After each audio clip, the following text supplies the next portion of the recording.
Dear students, now let's see next two lines of the poem. Strong as an ox, weak as a kitten. प्यारे बच्चों, शायर यहाँ पर physical power मतलब जिस्मानी क़ुव्वत या ताकत का मुआवजा कर रहे हैं। जैसे आप जानते हो, ऑक्स यानी कि बैल बहुत ही ताकतवर और मज़बूत होता है, जबकि किटन यानी बिल्ली का बच्चा कितना कमज़ोर और कितना मासूम होता है ना। Next, hard as a rock, soft as a mitten.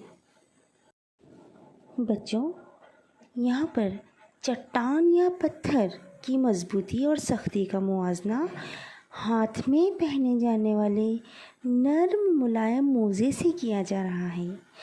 इन दोनों अशिया की सिफ़ात एक दूसरे से बिल्कुल अलग है। मोज़े लचकदार होते हैं, जबकि पत्थर बहुत ही सख्त। Next, dark as a tunnel, light as the moon. बेटा, क्या आपने कभी ऐसे रास्ते से सफ़र किया है जो टनल मतलब सुरंग से गुज़रता हो? किया है ना। टनल के अंदर कितना अंधेरा होता है। इसके बरखिलाफ़ अगर आप चांदनी रात में मुकम्मल चाँद को देखें तो वो बड़ा ही रोशन नज़र आता है। इस तरह शायर ब्राइटनेस, अंधेरे और उजाले का मुआवजा कर रहे हैं। Night time midnight, day time noon. इन लाइन्स में शायर रात का जिक्र करते हुए गहरी आधी रात के वक्त का मुआवजा कर रहे हैं, जब गहरा अंधेरा होता है। इसके बरखिलाफ़ दिन के वक्त के बारे में बता रहे हैं, जब सूरज बिल्कुल सर पर होता है। इसे नून या दोपहर कहते हैं, जब बहुत रोशनी और तेज़ धूप होती है।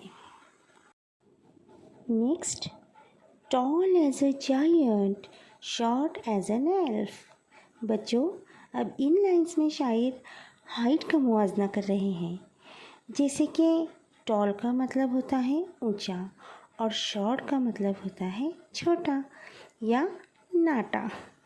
आपने किसी जादुई मूवी में या कार्टून में देखा होगा कि जायंट मतलब जिन बहुत बड़े कद का होता है। इसके बरक्स एल्फ यानी कि बौना छोटे कद का होता है।